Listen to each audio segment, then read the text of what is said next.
Pokemon breeding has been in the games for many generations now, starting all the way back in Generation 2. In the past, breeding occurred in either Pokemon daycare centers or Pokemon nurseries, where a kind family would raise two of your Pokemon while you traveled around. If these two Pokemon were compatible to breed, then the nursery staff would sometimes mysteriously find eggs that they would later give you upon your return. Pokemon Scarlet and Violet have done away with these buildings, instead leaning into the sandwich gimmick. You'll find mysterious eggs randomly in your picnic basket instead. When you set up a picnic with a pair of breeding compatible Pokemon in your party and just hang out for a bit, there may appear an egg when you check the basket at the opposite end of the table. If you aren't using the new egg power from a sandwich or purchased meal, then the game will do an egg check every 60 seconds with about a 3% chance that one generates. If you are using the egg power, which I highly recommend, then the game will do an egg check every 10 seconds instead, with between a 15 and a 30% chance depending on the egg power level. These chances vary based upon species and original trainers, but these are the base numbers. A very new technique comes about because of this mechanic. Unlike daycare centers, which could hold 2 Pokemon maximum, you have your full team with you during a picnic. As the act of being in a picnic is what triggers the egg checks, this means you have the option to have up to 6 Pokemon breed at a time. As the title shows, I've been referring to this method of breeding as multibreeding, which is pretty easy on the surface, but can be a lot more complex when you start adding items or even extra people, because guess what? This works in union circles too, where up to 3 of your friends can add their lead Pokemon in a group picnic, which has a whole other set of complications we'll go over soon enough. Usually I go over examples and explain my testing method when I do these kinds of videos to start, but I think for this one we'll just show the results first, then talk about the why and how afterwards. If you go into a picnic with any number of Pokemon above 2 and no breeding items on them, then the game will consider all Pokemon for possible breeding pairs to generate an egg. If more than one pair is valid, then the game randomly chooses between them every time an egg is generated. If you have any group size above 2 and an Everstone is present, then the game will force the Everstone holder to breed. It will then check all the other Pokemon's pairing ability with the Everstone holder, and only pairings that are compatible with that Pokemon will breed together. Even if other potential pairs would have been valid, they will not produce eggs. In this way, an Everstone can be used to single out a Pokemon from the group. You'll want to be very considerate when using this, however, as I found out that if you have a group size above 2 and there are 2 Everstones in the mix, then the game will force only those 2 Pokemon to breed. No other Pokemon will be considered in the egg generation process. If the 2 holding Everstones are the same gender or are from different egg groups and therefore not compatible for breeding, you will receive no eggs at all. The same applies for groups holding 3, 4, or 5 Everstones. Only Everstone holders are considered for breeding, and if not compatible with each other, they won't produce eggs. When every Pokemon holds an Everstone, the same rules as no items apply instead. All Pokemon are considered for valid breeding pairs to generate an egg, with the perk that every egg will have a 50% chance of each parent's nature, which is really a situational thing, whether that's a positive or a negative.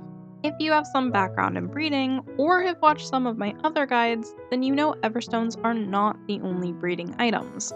There's also Destiny Knots and Power items, whose mechanics you can learn about in this video, which will be on the end screen later. In the case of multibreeding, the Destiny Knot works exactly the same as Everstones do. Destiny on one Pokemon, everything tries to breed with them. Destiny on 2, only those 2 can get together. 3, 3, 4, 4, 5, 5, 6, everything breeds again, but they pass more IVs. Yippee! Nothing too crazy to understand here. The power items are a different story. Although these items have a breeding mechanic, they do not have priority when breeding like the Everstone and Destiny Knot does. Rather, the game will still consider all possible pairs of Pokemon in a group without regard for the power item being present. Whether you have 1 power item or 5, everything will still breed together if they can at random. You'll still get the IV benefit for the specific parent that bred like normal, but using these items will not cause other valid pairs to be ignored.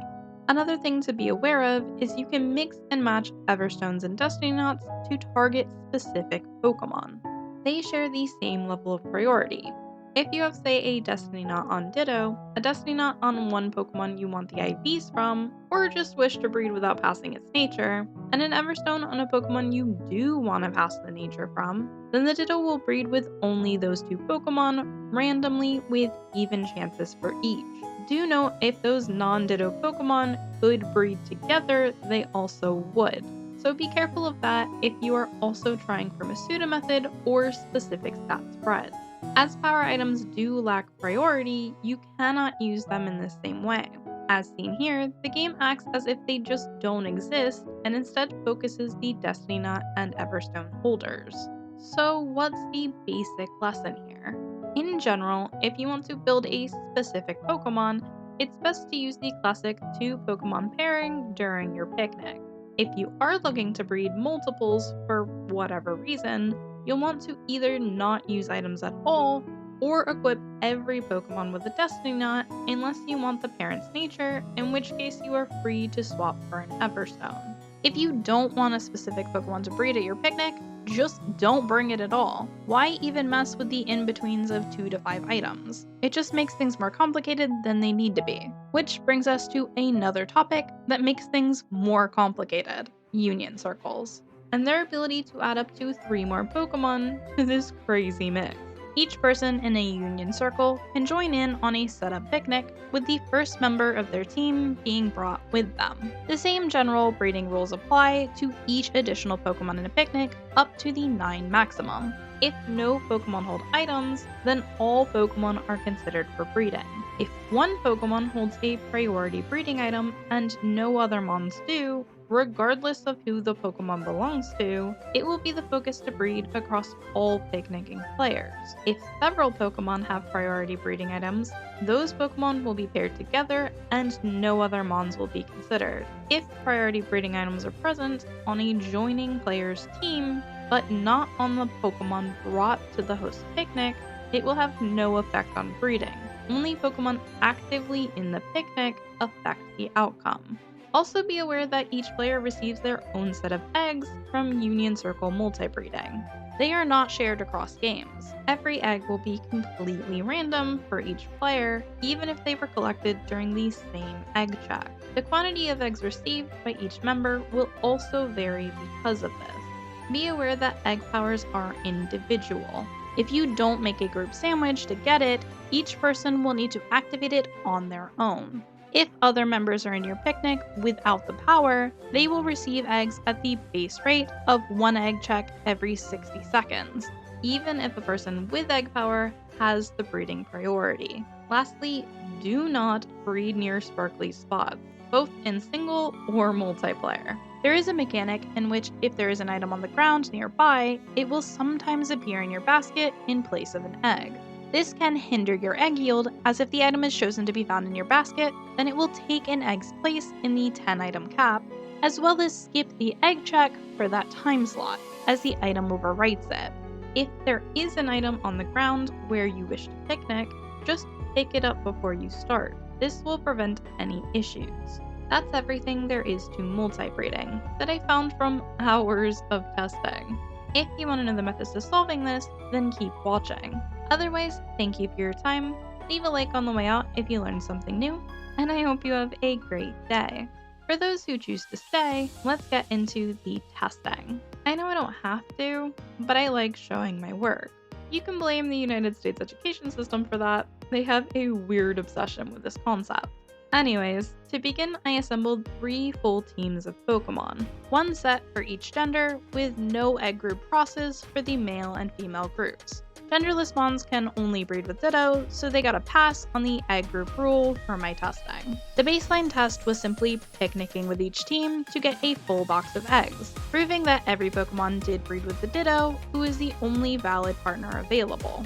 Test 2 introduced the Destiny Knot, which I chose to test on the girls' team, getting a full box of Growlithe. Adding a second Destiny Knot and checking the basket for a full 10 minutes gave no eggs. Same for adding a third, and a fourth, and a fifth. Eggs finally returned when the whole team was holding the silly ball of string.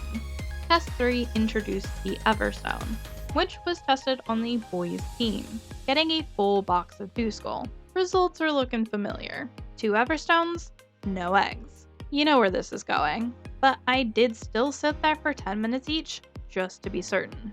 All 6 Everstones, a new batch of mixed up Mons. Test 4 introduced the power items to the genderless team. By now we know that there's really only 2 scenarios that matter in testing, when one item is in play and when any quantity from 2 to 5 are.